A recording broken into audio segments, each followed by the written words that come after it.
لكل المصريين.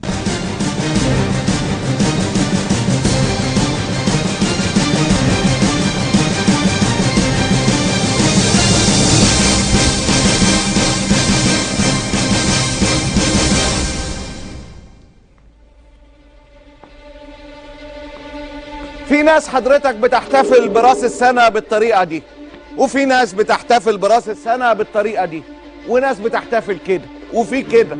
إنما احنا في مصر قررنا نحتفل بالعام الجديد بأننا نتنازل فورا عن أرضنا، عن تيران وصنافير. يا سيدي ده في حكم نهائي يوم 16 يناير اللي جاي، مستعجل على إيه؟ وفي حكمين حصلوا قبل كده بيقولوا ده عيب وحرام. لا، ما انت مش عارف، ما الإدارية العليا اللي حكمت الحكم طلعت سمعتها زبالة بعد ما مسكنا الموظف اللي معاه عشرات الملايين. وما تزعلش نفسك، احنا فرطنا يوم الخميس، انما هنبعت يوم السبت اللي هو النهارده لمحكمة الامور المستعجلة بعدها بيومين، بعد ما نبيع وتحكم لنا هي حكم تفصيل، والبرلمان برلمان البلالة يبقى يصدق. امال احنا بنصرف على البرطمان اكتر من مليار جنيه في السنة ليه يعني؟ مواطنة سعودية بعتت لي رسالة بتقول فيها سؤال بريء وأريد الإجابة الصريحة. في أراضي مصرية بيعت لكذا دولة منها إسرائيل وقبرص. ليه الشعب المصري ما زعل إلا على تيران وصنافير مع إن في بيننا روابط تاريخية ودينية عميقة؟ اشمعنى احنا اللي انتفضتم علينا وسكتوا على الباقيين؟ هو فعلا غضب عشان الأرض ولا عشان اللي خد الأرض السعودية؟ 4 سطور جمعت فيهم تاريخ الخيانة كله. خليني أذكرك، عبد الناصر فرط في السودان وغزة لتثبيت انقلاب 52. السادات ومبارك فرطوا في ام الرشراش لإسرائيل لتلصقة نكسة 67. والسيسي فرط في مياهنا الإقليمية لقبرص واليونان. والسيسي فرط في تيران وصنافير، والتفريطين لتثبيت أركان الانقلاب. إلى السيدة أو الفتاة السعودية الفاضلة، نحن لم نصمت على أي حاجة من دول. نحن لم نصمت، قد يكون غيرنا صمت لكننا لم نصمت. الأرض عرض أيا ما كان المشتري، ونحن صرخنا في كل التفريطات. ولأن الشيء بالشيء يذكر، قديما قال أحرار العرب الحرة تجوع ولا تأكل بثدييها، وطلعت بتاكل بعرضها وشرفها كله. ورغم كل ده، رغم كل الخيانات دي، يطلع حد يقول لك بقرف كده. المدام بتاعتي سابتني علشان عايزه مصروف اكتر، تجيب زيت وتجيب سمنه، مش قادرين، مش عارفين نعيش. انا من السيده زينب، كلنا بنكلم بعضينا، بنشتكي من الغلاء. حضرتك عايزه ايه دلوقتي؟ حضرتك ايه حضرتك يعني عايزه ايه؟ مشكلتك دلوقتي؟ مشكلتي ان بلدنا كويسه، انتوا تبع مين بقى اللي جايين تبوظوا البلد وجايين تسمعوا وتنشروا بره؟ كل الناس. لا، انت بتجيبي الناس اللي مش فاهمه حاجه وتسجلي معاها، بتجيبي الناس اللي مش فاهمه حاجه وتسجلي معاها. اتفضلي قولي. السلام عليكم. والله العظيم ما ينفعش تعيط، ان شاء الله كل حاجه هتبقى زي الفل. عشان خاطري ربنا يبارك ان شاء الله. بص يا ابني، اللي يقول لك في الطابور بعد كده عاشت مصر حرة مستقلة، اوعى تردد وراه بالمركوب واديله. الخونة لا خلوها حرة ولا فضلت مستقلة. واكتب على حت الكرخانة حكم العسكر عار وخيانة. الله غالب، وكل سنة وانتم طيبين.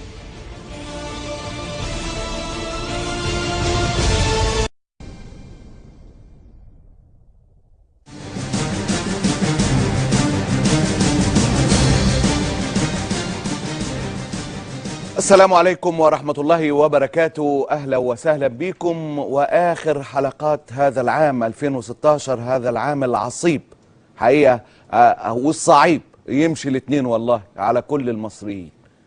كل سنة وانتم طيبين، كل الأحوال. ربنا يجعل السنة الجاية أفضل وأحسن ويأذن بفرج من عنده. النهاردة حلقة عندنا حاجات كتيرة جدا، وفي حاجات لازم نستعرضها على الشاشه الكبيره، فخلونا نبدا على بركه الله. هقول لك الاول، البث المباشر مش شغال، بنحاول نشغله، عندنا مشكله في البث المباشر سواء على صفحه الفيسبوك او على صفحتنا. بعض المشاكل التقنيه بنحاول نتعامل معها بسرعه شديده جدا.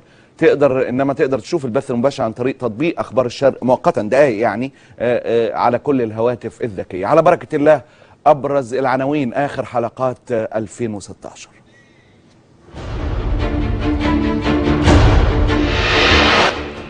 القضاء تيران وصنافير، القصة الكاملة.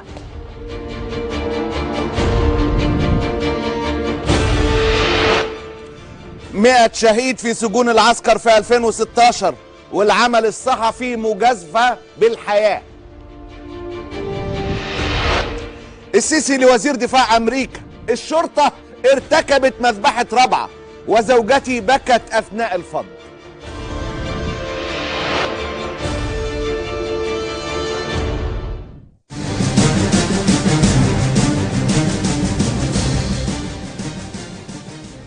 على السريع كده جدا جدا بالنسبة للشرطة التي ارتكبت مذبحة رابعة، قلت لكم المعلومة دي على الهوا مرتين ومن غير قسم. قائد كبير جدا قوات المسلحة، كبير جدا في القوات المسلحة، وقالها لي وجها لوجه، ما سمعتهاش نقلا ولا عن اي حد ولا عن ناس تانية ولا عن ناس مغرضة. الراجل قالها بلسانه ليا شخصية، اللي عايز ياخد شهادتي ياخدها واللي مش عايز براحته، الاتنين على راسنا. قال لي انت عارف مين اللي عمل رابعة؟ احنا لبسنا ال3 سبعات شرطة وعملنا الليلة. وزي ما يكون كانت غلطة عمره، فضل يحاول يلفها عشان يغيرها تاني معايا. عارف انت ينسيني طول الوقت انسى انسى انسى. هنحكي في هذه القصة. تعال بس نشوف ملخص اللي حصل في ال 72 ساعة الأخيرة، آخر 72 ساعة في 2016.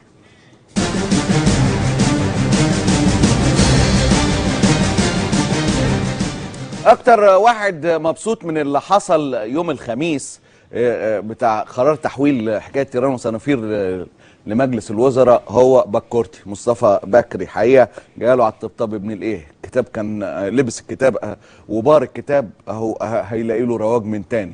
يلا ربك بيخلص ذنوب من ذنوب، افهمها لك دي. وحقيقة مش عاجبني حوار اللي قاعدين الناس تقولوا يعني سامحوني مش معاكم. قال ايه والحكومة استغلت لحظة الماتش عشان تمرر الجزيرتين، وادي الماتش خلص، عملت ايه انت؟ انما اي هري وخلاص يعني. سامحني يعني، اللي عايز يعمل حاجه بعد الماتش ماشي، هم صيع وعدوها وقت الماتش، خلص الماتش، واللي احتفل واللي زعل ها، وبعدين ولا قبلين. تعال نشوف بس ابرز العناوين. وزير الصحة: ملف مستشفيات التكامل مغلق منذ سنوات. علي أيوب: دعوى قضائية ضد قرار الحكومة بإحالة اتفاقية تيران وصنافير للبرلمان. نائب: تيران وصنافير مصرية ويطالب باستدعاء الحكومة للرد على 6 أسئلة. راجي سليمان: قرار حل مجلس أمناء المصريين الأحرار مخالفة واجتماع للرد عليه. حزب الوسط: عن تفريط الحكومة في تيران وصنافير مخالفة لجميع الدساتير. عضو صحة البرلمان: الحكومة تجاهلت مقترحات النواب بأزمة ارتفاع أسعار الأدوية. بعد خروجه من مجلس أمناء المصريين الأحرار، نجيب ساويرس: تبقى الأسود أسود والكلاب كلاب. نادية هنري: إحالة اتفاقية تيران وصنافير للبرلمان مخالفة دستورية. نائب: الحكومة أحالت تيران وصنافير للبرلمان بعد فشلها في إثبات مصريتهم. الجربة: طلبنا من مصر عقد مؤتمر جديد للمعارضة السورية بالقاهرة. الكرامة: إرسال الحكومة لاتفاقية تيران وصنافير للبرلمان يضرب شرعية النظام. أكاديمي إماراتي مهاجما الحسيني: جاهل بالتاريخ والسياسة ولا يهتم بمصلحة مصر. خالد يوسف: أرفض إحالة تيران وصنافير للبرلمان. تكتل 25/30 عن تيران وصنافير: الحكومة تخالف الدستور وتضرب بالقانون عرض الحائط. النائب خالد شعبان: أرفض اتفاقية تيران وصنافير وأطالب بسحب الثقة من الحكومة. طارق العوضي: يطالب أعضاء البرلمان بتوضيح موقفهم من تيران وصنافير.